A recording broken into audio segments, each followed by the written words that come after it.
so you immediately, it seems like, go become a Christian, and then how long before you are actually doing missionary work in the jungle? Well, there's a lot of training you have to do. So first I had to do 4 years of college, Bible and theology, and then I had to do some linguistics training, and then not a graduate degree or anything like that, just some linguistics training from the missionary organization because I wanted to be a Bible translator. Mm-hmm. And then we did jungle training in southern Mexico. So we went to the jungles of Chiapas and had to do survival training and all of this. Whoa. What do you have to do there? Well, there are several phases to it. The family goes, and the family's part of it. But the hardest thing is to really see how much you've learned. They take you on what's called survival hike, and they leave you alone for about a week in the jungle. You're not allowed to take any food or any supplies of any kind. For a week? Yeah, for a week or more. You don't know. It's going to be at least a week. In my case, it was about 10 days. And you've got to set up your camp how best you can, figure out how to get a fire going. Do they teach you how to do all this stuff? They don't just figure it out. This is like the final exam. Oh, so you've had almost 4 months of training before they finally take you out on this survival. Do you have water? You have maybe a quart of water when you leave, but you're going to be out there for 10 days, so you've got to find water. So we learned which vines have water and how to cut the vines. We did have a machete, so I was able to jump up and cut a vine at the top first and then at the bottom. And no one's monitoring you? They're just leaving you out there and they're not making sure you're okay? No, they just come along when the time's up, and if you're there, you're there. You know. Oh, boy. And if you're not, you're dead? You could be. So they never. That's insane. Yeah. Well, this is what happens when you live by faith. You know, you're out there, and God's supposed to be supervising your training, but it's really rigorous training. So by the time I actually got to the Amazon, which was 8 years after I converted, took that long. It felt like I was coming home. I wasn't surprised by things. Well, the training was good then. I mean, I would imagine if you really want someone to be able to survive alone in the jungle, best way to do it is to test them by making them survive alone in the jungle, so that you get an actual version of the experience. It's not simulated. You actually are getting water from vines. What were you eating? Well, I learned different kinds of plants that you could eat, and then I learned how to make. With a stick, make a stick the size of a toothpick, sharpened on both ends, and I did have some fishing line. I would attach that to that, and I was so proud of myself because I brought up 2 fish that were about 3 inches long, and I ate those. And most of the time, I ate plants and went hungry. So when I see the programs like Alone, that wouldn't bother me. That's the kind of stuff we had to do. They didn't even give you fish hooks? No, you can't have that kind of stuff. You have to learn to cope on your own. You've got to make your own. You've got to be able to recognize the plants, which ones are poisonous, which ones are not poisonous. And did you try to make like a bow and arrow or anything? Yeah. And you did? I did. I made a bow and arrow. How did you do that? Well, I had a machete, and that's what I had.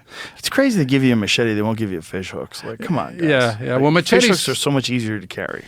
Right. But the machete you need for firewood, you need for lots of things. Right. When I got to the Amazon. What? Did you have a lighter? No. How are you making fires? Well, I had they let me take just a few matches. Oh, Lord. And so no lighter, but a few matches, which you kept in a 35 millimeter film those little people don't know about those things, those little containers. Yeah. How many matches did they give you for 10 days? Well, you had one of those little containers with about 10, 15 matches in it at the most. Oh, boy. And, so you got a match a day. You got to keep your fire going all the time. You always have to keep that fire going. So before you start it, you spend half the day just cutting firewood. And I would imagine it's very wet. It's all wet. So you've got to find something dry to get it going. And as they told us, keep it going. Yeah, they said once it's hot enough, it'll burn anything. But until it gets hot, you can't just throw that wet wood on there. It'll put it out. So you have to spend a lot of time exploring, trying to find dry, crackly wood and leaves and things and get it going, and then slowly introduce the thinner pieces of wet wood until finally you can throw on a sopping log onto it. So a big part of your day essentially is making sure that fire stays lit. Yeah. That's a big part of your day, and you can't get too far from it. No, you have to stay fairly close to it, and at night you definitely want to keep it going. So I remember one night waking up and hearing heavy steps around my camp, and I was up immediately blowing on that fire for everything I was worth to get that thing up. Yeah. Was it jaguars? I suspect that it could have been, although I didn't see it. I had my machete, which when I got to the Amazon and actually saw jaguars, I realized that would have been a pretty pathetic thing to try go against a jaguar with a machete. They would rip your head off before. Everybody likes to think they have a chance, though. Yeah. But what I found out is jaguars, they get up to 400 pounds, and they're the third biggest cat in the world after the lion and the tiger, and they often hunt in pairs. And so you wouldn't have a chance against a jaguar unless you were one of the Pitaha.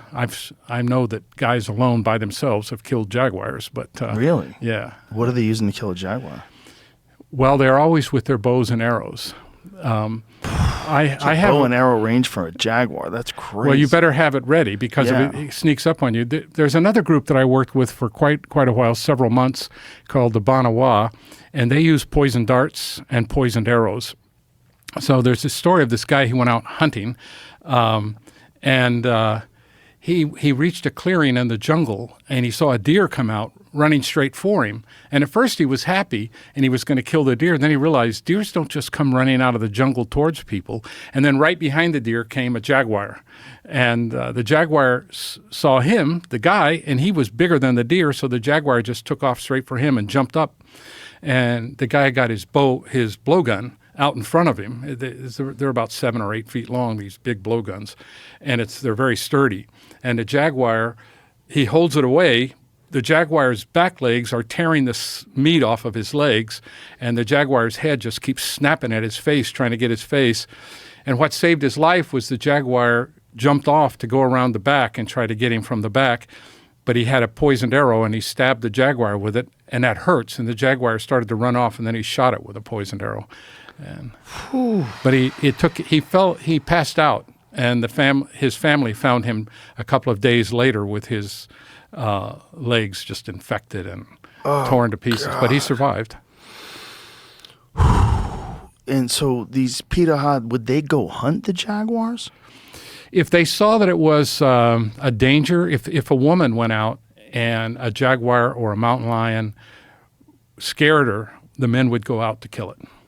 So I've eaten jaguar. What does it taste like? This one was this was a sick jaguar, but it's stringy meat. I mean, it's very muscly meat. You it's ate a not sick tender. One? Yeah, that's how they wound up killing it. I found out later. I was really impressed. They killed a jaguar, and they have killed many jaguars, but this one turned out to be a sick jaguar, which is why he attacked the woman. Like he was starving to death or something? Yeah, he was starving. So the men killed it and ate it. But my children were with me this whole time. So I told my children, I said, just remember who's eating whom out here. So do you remember what it tastes like? Well, it's a stringy meat. It's really hard to describe all the taste. Stringy, like very sinewy? It's tough. Yeah, sinewy and very tough. And my general rule of thumb, I eat anything that they kill, but my general rule of thumb is I usually have a bottle of Tabasco sauce. And if you put Tabasco sauce on it, it's okay. And so these Pitaha, am I saying it right? Yeah.